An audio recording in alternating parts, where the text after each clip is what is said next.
Hello and welcome, and if you're watching this video you might be interested in joining me in doing 12 different month-long Bible reading challenges in 2023. And you might be thinking, why do month-long challenges?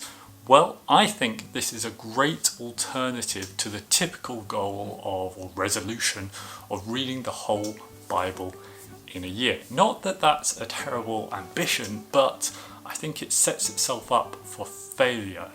Because when you have this goal of reading the whole thing in a year, if you miss one day in a way, you've failed. And it can be very demotivating. You miss a day or two, and then the whole year is kind of a write-off. It's one of the reasons why people get to the end of January and very few people are still doing their resolutions, because they've fallen off the wagon once or twice and now the whole year is a waste. With a month-long goal, if you fail your month, then you still can do different monthly challenges.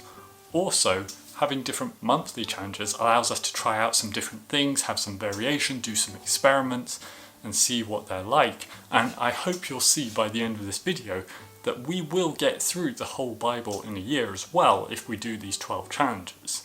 And also, from a personal note, I just wanted to try out some things and share how they go. Try some techniques, some approaches which I don't normally do, but not commit to them forever and just see what the results are and share them with you. So you might be thinking, what are the 12 challenges? And I don't have a definitive list of the challenges that I'm going to do yet. I kind of want to see what comes along at once. In fact, I have a list of about 20 or so that I may pick from, but there are some that I know that I want to do. So for example, I want to read and I want to write every day. I've done this before, but I want to set it as a challenge and actually reflect on that process and how it goes. I want to read one book multiple times throughout a month, just going over it again and again so that I can really get deep into the topic of that book of the Bible. I want to read with a commentary, which is something I don't tend to do. I tend to read without any notes when I'm reading in the morning, and just to see what happens there, if it's a distraction or if that's beneficial for me. And I want to try reading the Greek, because I now have a Greek version of the Bible. I think that would be really interesting to see what it's like trying to read in the original language. My Greek is absolutely beginner, so that will be a really tough challenge to do.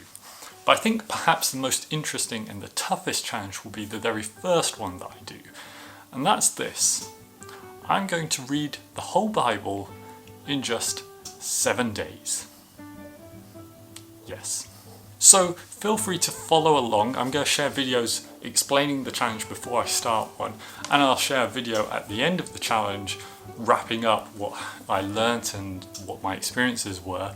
And you can join in with any that you want to do, or just follow along and leave comments. If you have any ideas for challenges that you think would be good for me to do, leave a comment below and I'll attempt it if I think they're a good one. And make sure you subscribe if you want to watch how these challenges go. I hope to see you in the next one.